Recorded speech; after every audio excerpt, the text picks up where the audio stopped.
Hello, and welcome back. Welcome back to a new episode of Inspiration Valley. And for a matter of fact, this is the fifth episode. So fifth time we see each other here in this new format that tries to bring you some inspiration, give you some ideas, and tell you about people, stories about people, and their careers. So here today we're back. We're back with a new guest, and our guest for today is Enza. Ciao, Welcome, Enza. come How are stai? you? How are you? I'm good. I'm good. Me and Excellent. Enza, we met like a couple of years, a couple of hours ago. Sorry, not years. And we've been speaking on the phone. She's a great person. She Oh, was thank telling me you. about her story, her personal story, and career story as well. And it's what you've done. It's fantastic. But Thank just you. tell us who you are and why are you here. Um, well, okay. My name is Enza. Really briefly, And, obviously. exactly. And I moved to the United States from Rome, Italy, in 1991. So it's been quite a bit. I don't even know if you were around on the planet back then, but anyhow, you look so young. So there are lots of different ways of telling the story, but in a nutshell, I followed my dreams, and I didn't escape a family situation that I didn't like. I just had everything I needed here: a house, a family, and a job, but it wasn't really what I wanted to do. And so I said, let's try and go overseas to study film, and see if I can do something about it. Why did you decide to go in the US? Like, why the US and not something a little bit closer to Italy and your hometown? That's a very good question. So I had friends from Los Angeles, and when I mentioned my desire of studying film, they all told me, "You got to be in Hollywood. I mean, that's where the movie making machine was born and still exists over 100 years later. So you should try and study there and see if you can create a network and start creating some projects."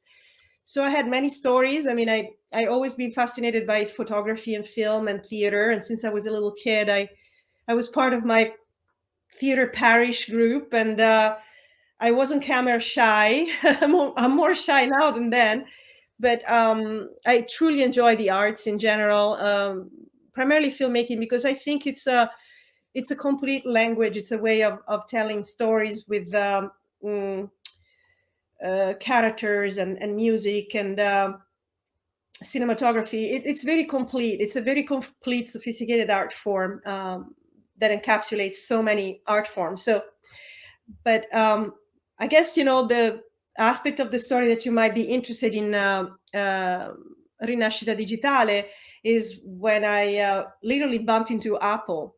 But I don't know if I should jump into that chapter or if you want to know a little I bit. will like to stay on the filmmaking chapter. So, what did get you passionate about?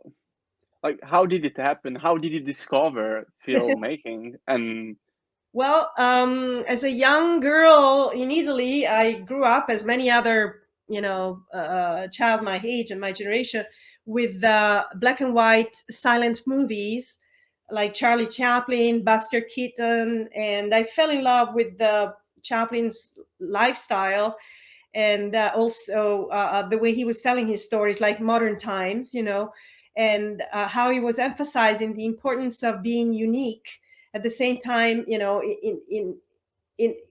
in a background of trying to express your soul, even though your soul might be trapped in a machinery and you might end up being on the gear of this big machine. So I love filmmaking because of silent movies to begin with. And that's when, my dad actually gave me his first Super 8 camera as well as his photo camera. And I started taking lots of photos in Rome and in other parts of Italy. I didn't shoot a lot of film in Italy because it was so expensive to develop. And, I was more fascinated about theater back then. I started to shoot film when I moved to California. So around 1992, 1993, when I took quite a few classes through some of the schools that I attended, from UCLA to UC Berkeley, as well as City College of San Francisco, where I signed up to a film school. I don't know if you know about it, but City College of San Francisco is where also Robin Williams studied. Another one of my inspirational sources. It was such a great actor and comedian and filmmaker as well. So, but that's what I, started to shoot actually in Super 8 as well as in 16 millimeter short stories. One of them was called Born in the USA, and it was capturing some moments of daily life in downtown San Francisco, which is eventually the city where I decided to stay permanently after going back and forth between Los Angeles and San Francisco. And that's So that's pretty. basically, you were a 12 years old girl with a dream in your mind. Um, Oh, this was back how, in Rome when I was 12. back in Rome. No, yeah, obviously not in San Francisco. And Yeah. how did it go? How did it happen? How did you end up working in Apple and meeting Steve Jobs and doing everything you did? Yes. Was it Yes. a clear path, or what So are the what main problems you encountered? Yeah. So what happened is that when I was 12, my dad asked me this specific question. You're about to finish your middle school. What would you like to do? I said, Dad, I love theater. I love film. I would like to go to the Academy of Arts. And he actually drove me there. So we went, and he said, go in and ask some information about how to sign up, what you have to do, and so on. And I think he already partially knew about it, uh, because it's a very tight circle, if you want. There's a lot of nepotism, and it's very expensive. It's a private institute. And so I went in and I spoke to the receptionist, the person behind the desk, and again, I asked the man, what do I have to do in order to sign up? And the guy basically turned around this big leather book, and he started to flip pages, and he put his index finger in the area of where the last names were. And he said, what do you notice here, Enza? And I kept reading Lauren, Mastroianni, Mastroianni, Mastroianni. It was like, okay. So, I was only 12, but I quite, I got pretty fast the concept of being already in a certain circle, if you want. And that's exactly what the man at the reception desk told me. I said, look, you need to not only afford this school because it's private, but you need to have certain connections. So I said, okay, that's fine, let's move on then. So I continued to have this conversation with both my mom and my dad and said, look, I like to travel. I would like to study something that will allow me to travel. And I think foreign languages is one way to do it. So I started to research institutes and schools in Rome that I could attend. And one of them was an institute for foreign language as well as tourism and business. And that's what I signed up for and studied for 5 years there. Became a tour operator as well as a simultaneous translator, and that helped me quite a bit. I studied German, French, and of course English, and definitely that helped me when I was going through job interviews. One of the jobs I landed in Rome was for a student exchange agency, and that also helped me a little bit to understand what it meant to move abroad, not only studying but working au pair, and gather enough information and a little bit of courage to do the big move. But it didn't happen until a few years later, because I landed a job also for a pretty large company called Litton Guidance and Control System. They produce inertial, they design and build inertial systems, and they had a branch right outside of Rome in Pomezia, and eventually they were purchased by Northrop, if I'm not wrong. But I don't want to get into that chapter of my life because it wasn't the job I wanted to do, right? So it was just being an administrative assistant or secretary, if you want, to It's the VP of engineering. And I was I was typing big manuals, like hundreds of pages of manuals of these systems in English on computers that were the size of this room, using Unix. And just to have like a title, in bold, I had to write codes at the beginning and at the end of that title. So enough. I think it's a boring chapter anyway. It's really fun because I can see a lot of touch points between your story and what I did and I'm doing in my personal life and history. Oh, I've started wonderful. like creating contents online through photography at first, and then videography. So like starting making videos and photos like from scratch with what I had. I bought a small camera, a small GoPro camera, and I started like, I don't know, filming things that I was doing and places I was traveling to and so on. And one of my first jobs was actually for a exchange student company. Really? Yeah, that's So cool. I had the opportunity with them to travel a little bit and discover new things and do like uh, gather new opportunities and do stuff. And everything else, like all of these brought me to where I am right now. So right now I'm studying business actually in Scotland, so in English.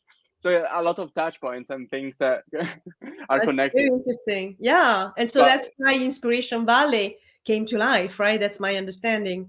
yeah, and the basic idea is offering touch points to people listening to us right now and be like, okay, you can do things as well as long as you've got a clear objective of what you want to do and you follow your dreams and what you like and what you want to do and what you would like to do, Yeah. and everything at one point gets on the right way, and you start picking up what you've been seminare. I don't know how Um, to say that in English.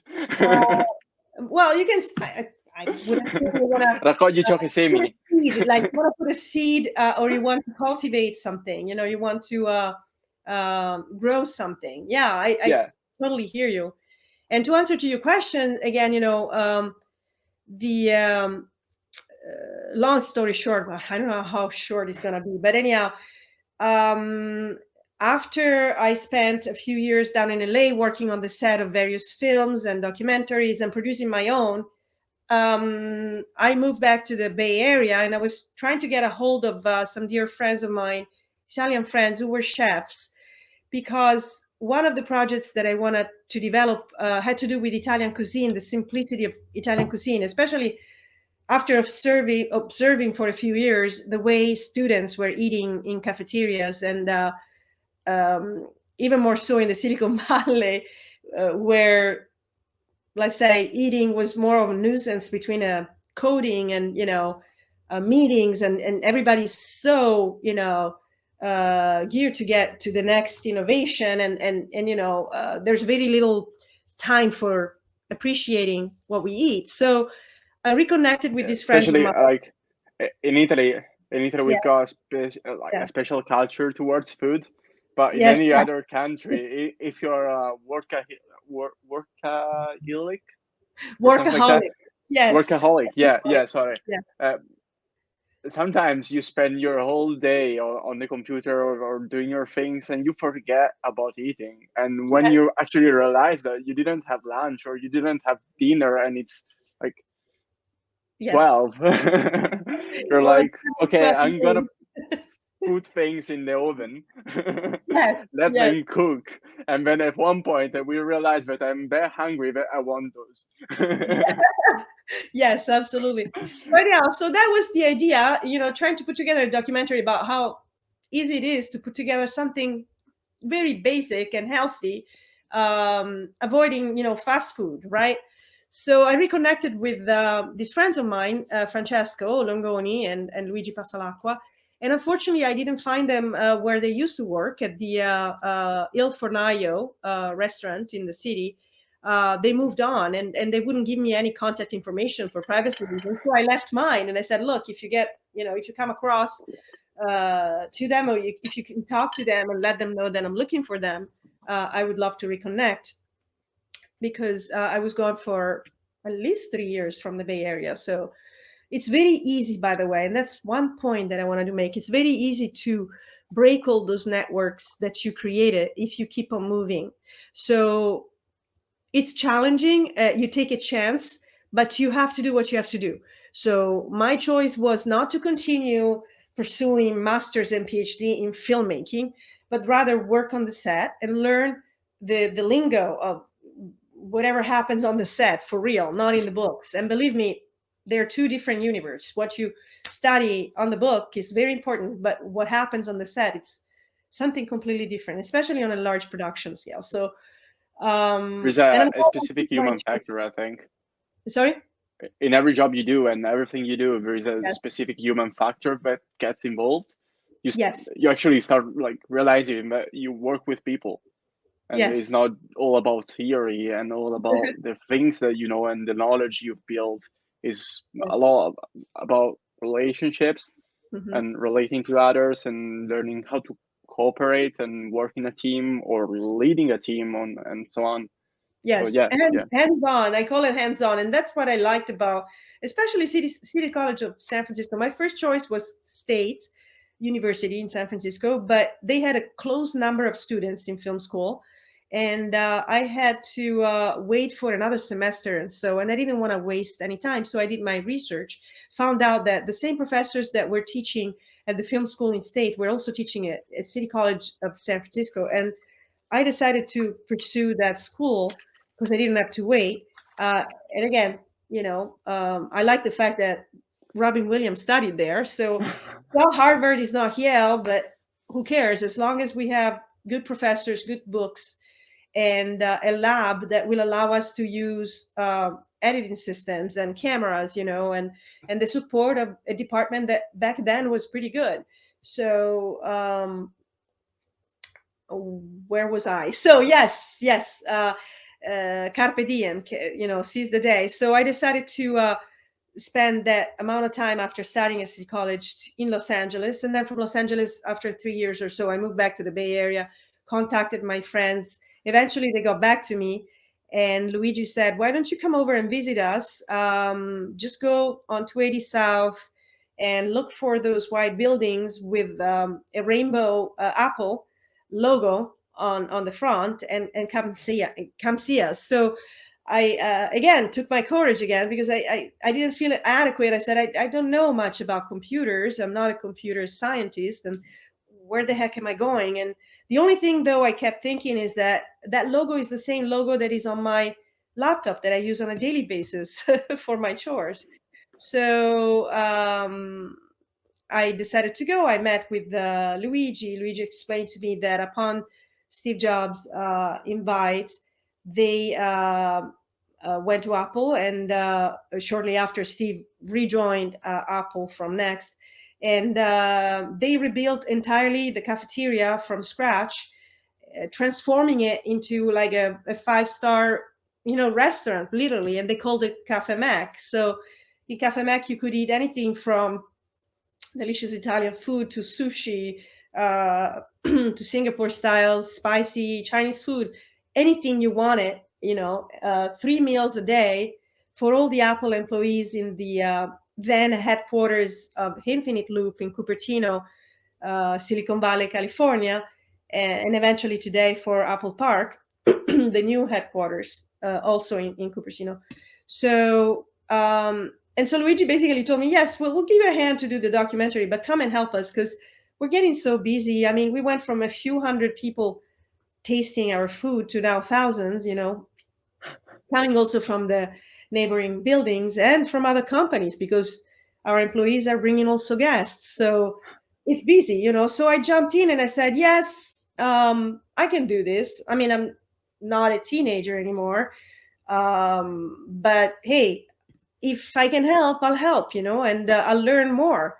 So they offered me a vendor position. I jumped in. I worked back then, again, the team was so small that we literally all jumped in different positions at the same time every day, from cashier to espresso barista, to restocking refrigerators, making sure that the salad bar was okay, the sandwich bar was okay.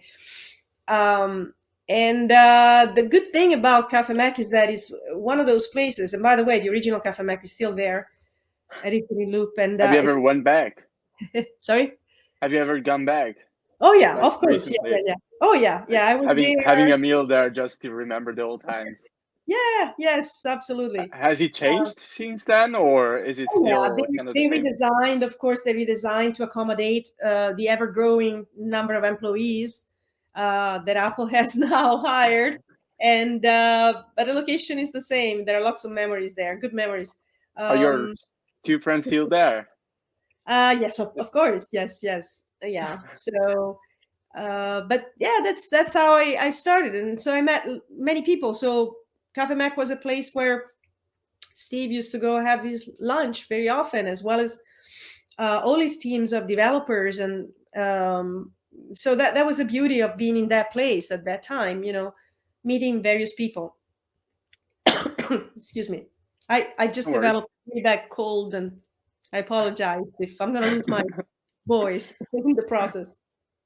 No worries. We love seeing your Apple mag. Yes, So yes. as I At the company store many years ago. Company store is no longer, but as you may know, I mean, there are many um, beautiful Apple stores around the world, that help customers with all their needs. So back to Cafe Mac. So I remember one time, one of the first encounter with Steve. He was at the cafeteria with his young daughter back then. I think she was probably 2 or 3 years old, and um, he was in line to pay, and he gently put his daughter on the scale. Back then, we were weighing, both salads and sandwiches before giving a price. And so I jokingly told him something roughly like, "It's $350 worth of salad, sir." And he smiled and said, "What were you doing?"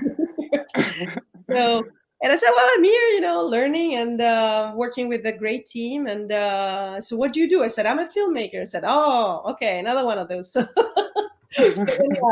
So yeah, and that's it. That was one of the first encounters. But eventually, later on, um, in 1999, Steve introduced a wonderful piece of software called Imovie. This was in the October of 1999 at the Enza College Auditorium, and I was working then at Cafe Mac, and I didn't have a chance to see the live keynote, but I was able to sneak into town hall for a few minutes and see the presentation and see how easy through this nonlinear editing software it was to add like a simple transition or a title. And I was like, oh my god, if I had that one a few years ago when I was losing my sight to a little tiny viewer with a splicer and cutting my little tiny Super 8, it's it's film. crazy to think about this because like my Yeah. generation, I'm born in 1999. So Oh I'm my god. born on the same age that in Yes. the Well, same that year that happened. iMovie was created. But Yes. Yeah. like back in the days, having a software on your personal computer that could like edit videos was a crazy, crazy, crazy idea. Was something that no one did before. Now we're used to like having TikToks and like editing Absolutely. everything really quickly with our phone. But Yes. back in the days, just if we think 10 years Yeah. ago, some things were impossible to think Yes. and especially to do.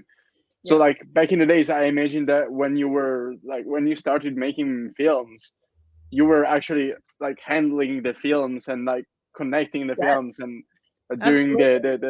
the Yes. editing Yes. was like a Yes. proper editing, a physical editing. Physical editing. So, and that's the good side of coming from film. It helps you have a sense of time and how much material you want to capture and how much time you're budgeting to do your editing. So instead of, shooting 147 hours of, a cup of tea, you just make a decision in your head and then eventually in a storyboard that will help you, minimize the efforts in the editing And or expenses in as post well because production. It's film is expensive. very expensive to develop film. But yeah, so I mean, I had tears in my eyes when I saw Steve introducing iMovie, and I immediately try to use it on this beautiful blue and white iMac, the one that looks like a bubble, which I still have, by the way. I kept I it. I And still have one of those as well. oh, you And back in do? Italy, yeah, back in Italy, yes, in the office where we manage Rinascita Digitale, we've got a collection of old Macs and Oh, products, nice, like the nice. Newton pad. I don't know if you remember it. Yes, Like yes. Wow. a lot of pieces that people don't even know that existed. You can almost we can almost open a museum together. I Yeah. also have an Apple II, an Apple One. I have a G3 tower, G5 tower. I don't know. My garage is a mess. So, but yeah, it's tough to part, especially when these machines are still working, years and years later. So it's impressive, right?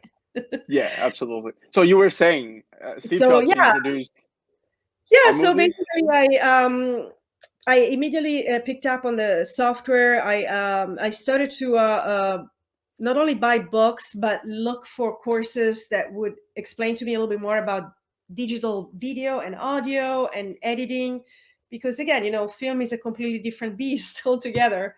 But I picked it up quite a bit, and what helped me also back then was volunteering upon invitation of the Italian consulate of San Francisco to produce a weekly Italian cultural program on a local TV station in San Francisco called KTSF, Channel 26. Back then, though, actually wasn't really digital yet. It was more tape to tape editing, 3/4 inch tapes. Okay. So it didn't have that much of flexibility, because if you realize that you made a mistake towards the end of the tape, you had to go back and start from scratch. But nevertheless, it was a good experience to work with video, analog back then at the station, because that's what they were broadcasting. And it was also important for me to understand, the timing of TV production. So I'm very grateful for that experience, that chapter of my life. So, but back to Apple.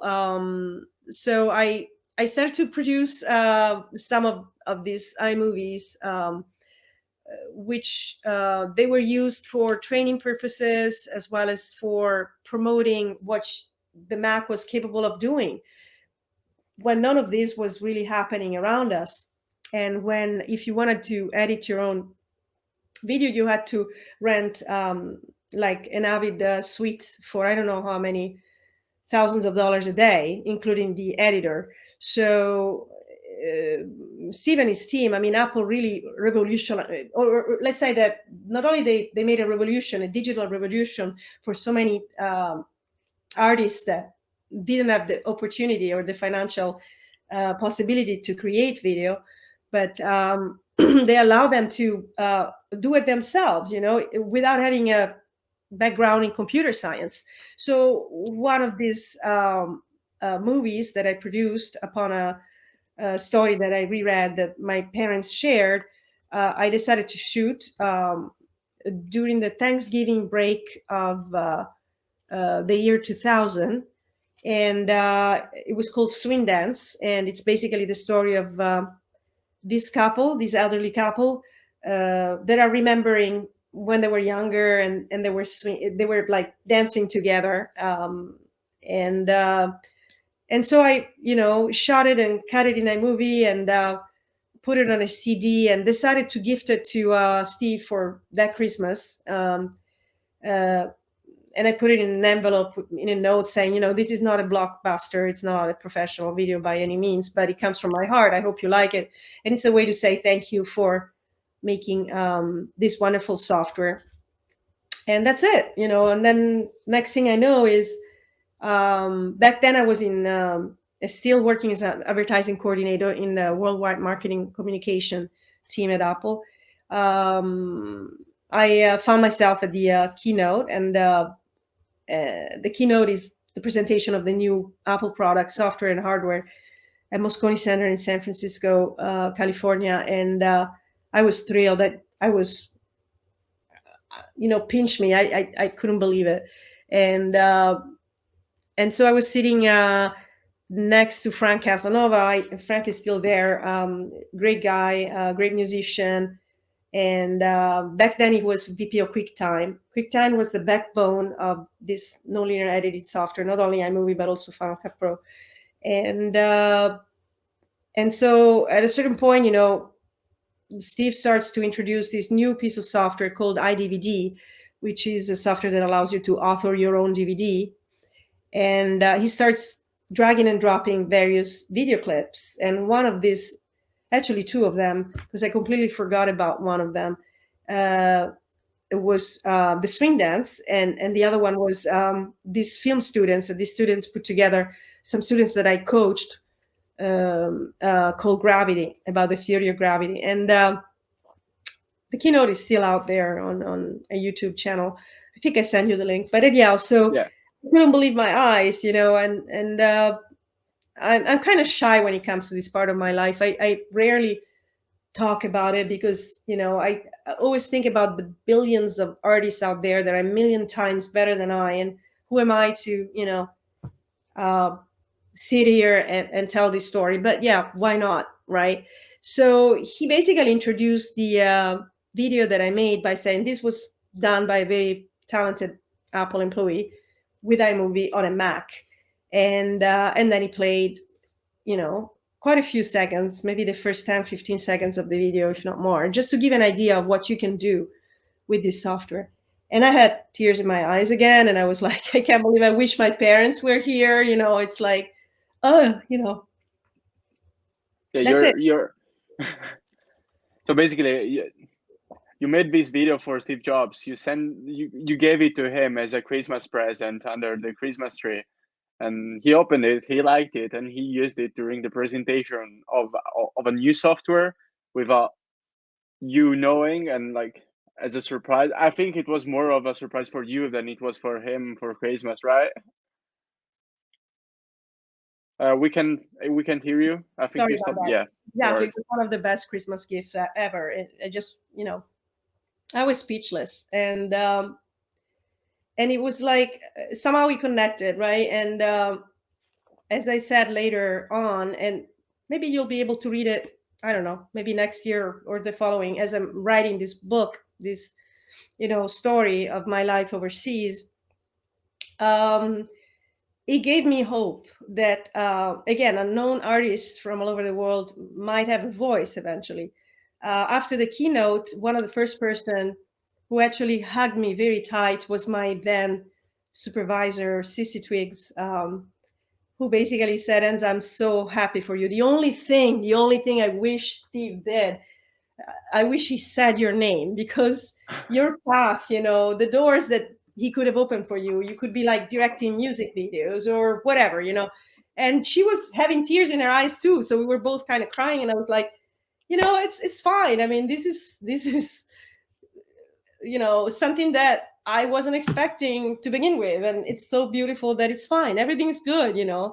And eventually, Steve did open a door, the door of his office. He invited me to his office for a job interview, and offered me a job as a video communication specialist in the product marketing team.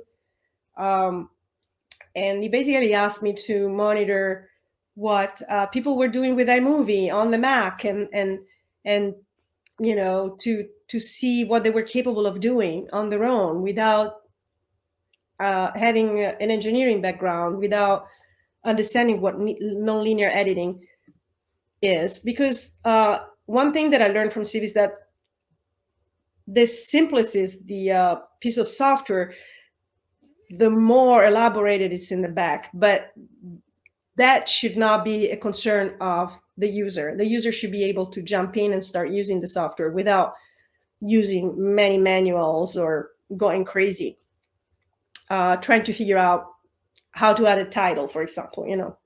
And you were talking about TikTok, and TikTok makes me laugh because it's vertical, and I have a tough time accepting vertical videos. But I understand how powerful of a tool it is, because everybody's holding their phone vertically. So here you To be go. fair, Apple did it. Brilliant. Yes. Apple started all of this with Yeah. their first iPhone. That's Yes. where it Yes. all started. Yeah. vertical, way more vertical year by year True. That's screen where true. to look at your content, and the Yes. content evolved with the technology that was providing it. So I guess it's a natural evolution, Hmm. and so I get your point. It's Yeah. nice to see a scene which is like horizontal, because it's like how you actually see things. It's like your field of view, but Yeah. at the same time, our field of view right now is It's true. It's very restricted to true. a vertical format. So yeah, Yeah, you're and totally right. Yeah, the only thing is, you know, as a filmmaker, and again, I didn't make any feature films or anything, but I did produce quite a few documentaries on parks in the U.S. as well as here, because the environment and social political issues are of concern to me, and especially global warming. But you find your own language, and you use it the best you can. You share a story that you know, and I think that can get through, and can communicate. Maybe can change the life of one person. I don't know. It's and uh, I with this continuous evolution of the world we live in, and with the continuous evolution of filmmaking and so on, how important and how did you manage to follow up with the changes? it's a very good question. Um, For many people, like the filmmaking industry died when Steve Jobs introduced iMovie. yes, yes. Well, I don't know about and that because we're and talking it, about yeah, consumer yeah, it's like products, obviously I'm right? like Yeah, yes, making yes. things. You're exaggerating the the point, but I see what you're saying. Um, I think video is always evolving. I am learning on a daily basis. I think it's important to keep an open mind and understanding that codecs are as many as the stars in the sky, and they try to improve the quality of video and audio compression, and so there's always going to be the next thing. Um, what I try to do is not to lose contact with the storytelling aspect of filmmaking, because it's not only about technology. Again, you can use your iPhone, as you rightly so said, and shoot an entire motion picture with it, and you can actually cut it in iMovie, because eventually Randy and his team moved, actually rewrote a bunch of codes.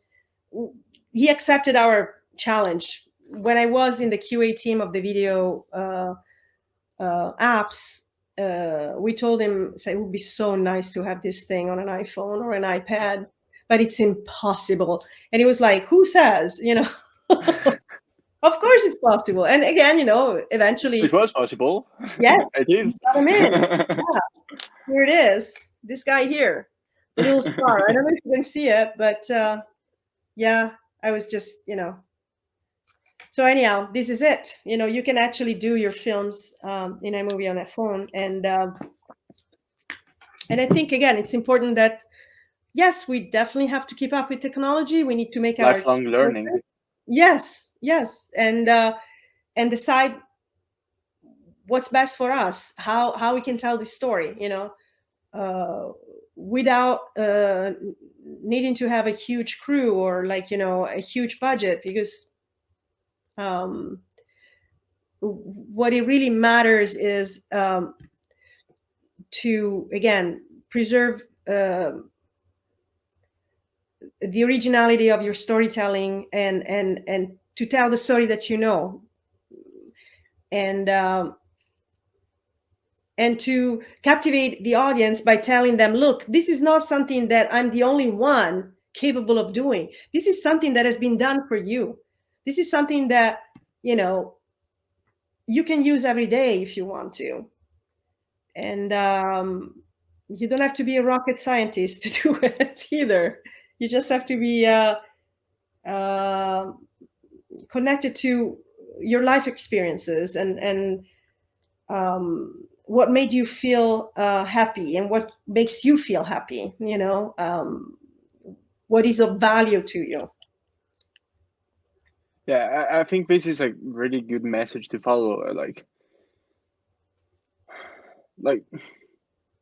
we were saying it before, having a dream, having something to look at and look forward and try to achieve that specific dream with whatever it takes to do that. You tried to go to film school in art school in Rome, but you couldn't. But you still managed to find a way around it and probably achieve way more than some other people did actually going to art school in Rome. So sometimes it's a matter of wanting things and Yes. trying them instead Yeah. of like taking the easy path.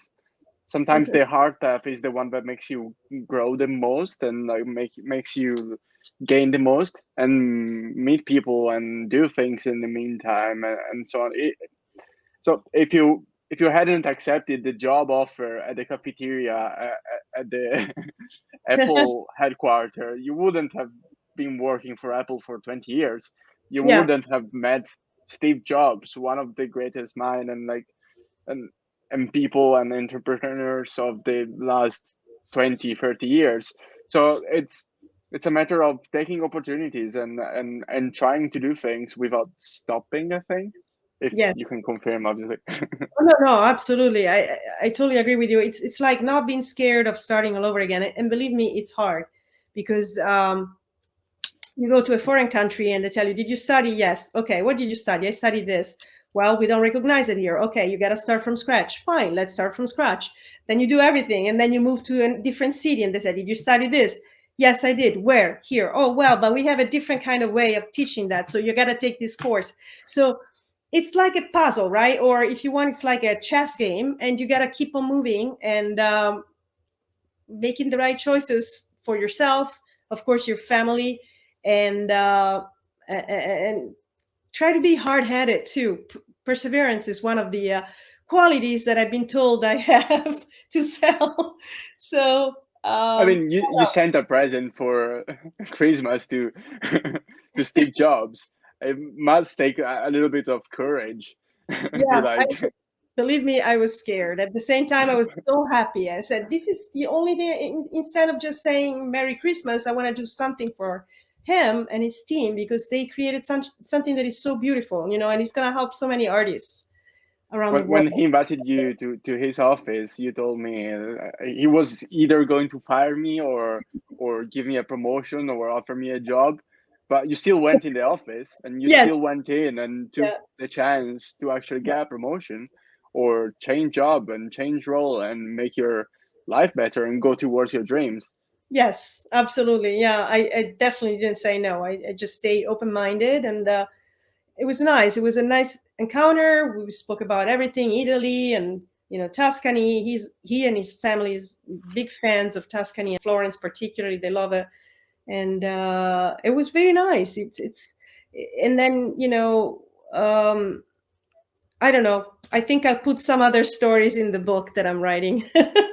Did you get the chance to work with him like in the years, or was it It was once? primarily in that chapter of my life when I was working as Okay. video communication specialist. That's when we had the most contact because eventually became very very busy. And the other thing I discovered, is that when you move into the engineering land, especially QA, you're in a completely different planet in which you're spending most of your hours in a lab surrounded by many machines and testing, for many hours a day. So that's why, when some people tell me, "Oh, you've been so lucky, Enza, you have no idea." I said, "Yeah, I mean, I guess I was, and I think I found my luck by trying to say yes to whatever I had an opportunity uh, to be offered, And yes, I was concerned about jumping behind the scenes and working on the engineering side of software and finding bugs or defects, right, in a movie and in other software, and it was actually very interesting because you see how the software comes to life, how it transforms itself, it becomes better, and how new features are incorporated to it. So I think he's really being open to learn new, not only new tools, but new ways of achieving the same goals from different perspectives. So It's nice because you describe the process of making a software and improving the software in a similar way that you described yourself and your willingness to improve and do things better by the time. So you were like, you gotta test, you gotta make errors, you gotta find yourself into errors and bugs and things in order to improve yeah, and to get better and to go towards the right path and do things and achieve the point where you're right now. So the version, the V, I don't know, 3.0 or what else. yes, absolutely. But Yeah. and what about right now? Did you? I know that you stopped working for Apple, right? Yes, yes. So I decided to um, work right now as a consultant primarily, and continue my journey into filmmaking and producing primarily, you know, documentaries as well as uh, films that tells powerful stories. I want to tell powerful stories that, for example, protect the planet. Anything that has to do with global warming. Right now, we are in a pandemic, helping people that are still doubting that there's a pandemic. That there's still possibly no need for a vaccine. I want to help these people because I lost quite a few friends to this doubt. And I don't want to get into politics here, but dear friend of mine, electrical engineer, 68, I didn't want to get vaccinated. You got COVID. It was done in 2 weeks. I wish I could have said something. I wish I could have told, a story that might have gotten through him, to change his mind, but anyhow, that's where I'm at. But, How about but, but you? that's a really nice. That's a really nice objective, though. Like the idea of doing things in order to influence people and make them learn things and discover new things. It's more or less the same thing as we do with Rinascita Digitale, and we try to do with Inspiration Valley as well.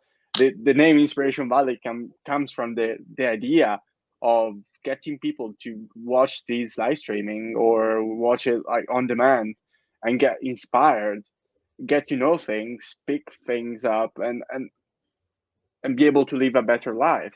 So it's a really powerful idea, and I 100% agree with that. It's a really nice objective, and no other words to describe it. Thank you. Yes, absolutely. And great job, by the way. I like the concept. And I was, We try our best.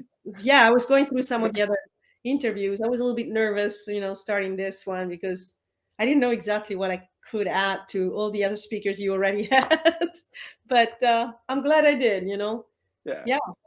Rinascita Digitale actually was created during the first period of the pandemic, Oh, and we wow. were like in lockdown, 100% lockdown. It just started, From Edinburgh? and sorry.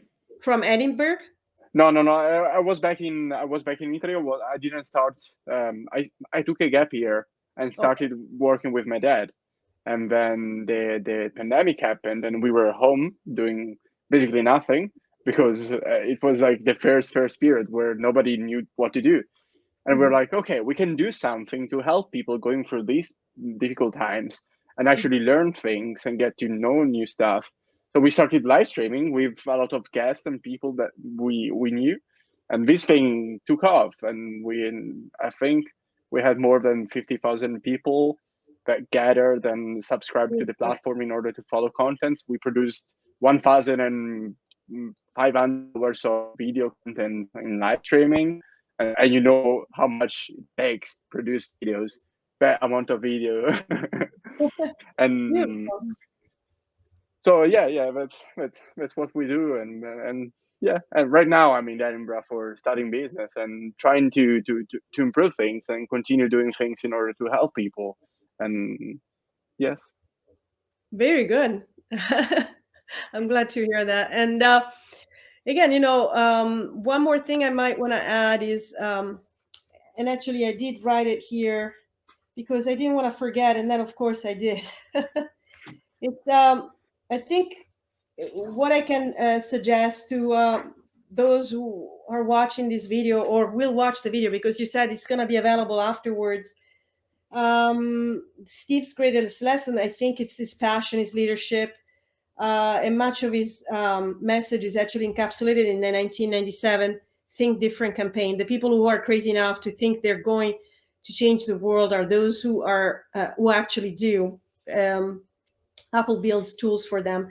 Honestly, I don't feel like an elitist or an elite, because people are telling me, oh yeah, Apple is, a giant cult. And I honestly, I used to get angry about it. Now I don't, because I think either you get it or not. Apple is basically there, and it's been there for quite a few decades, right? We're talking about over 40 now. Just to create tools for people that need them, especially artists, right? That don't have, hundreds of thousands of dollars of budgets to make a book or to make a movie or whatever, and there's so much work behind, that I wish those people that focus on the cultish aspect of it would research a little bit more, understanding that no, people that work at Apple are simple people. They like to go around sometimes with no shoes, shorts, and a shirt, and writing formulas on the wall, And do they have amazing degrees? Some of them do. Some others didn't even finish high school. I think you know one of them, right? I think he was one of the co-founders. So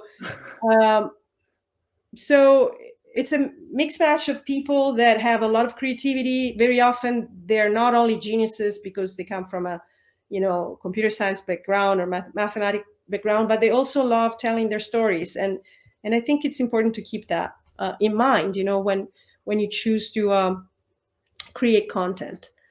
So, and share your story. But anyhow, I think I spoke too much. I don't know if we're running out of time. No worries.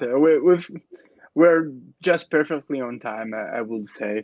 Okay, perfect. Well, I thanks loved so much talking for with having you. me. Yes. It was really nice to meet you and actually Nice see to you. meet you too. And your story is actually pretty impressive. It's the kind of American dream people look for, but at the same time, behind it, there is a lot of effort and a lot of things that you tried, and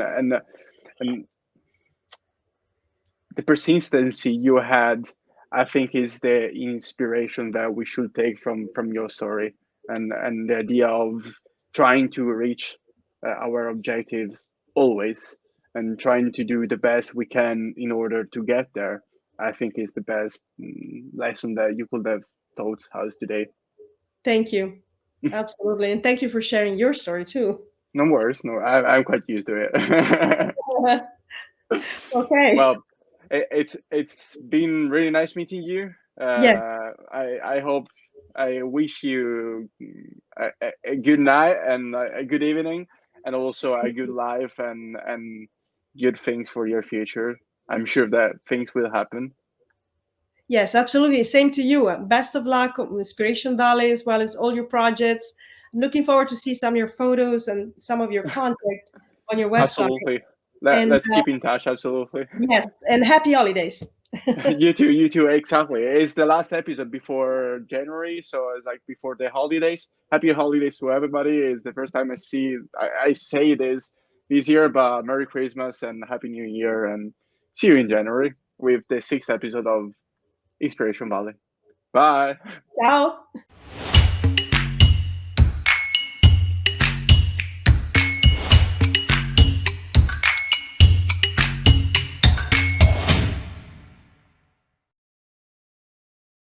Ciao, ciao. Ciao.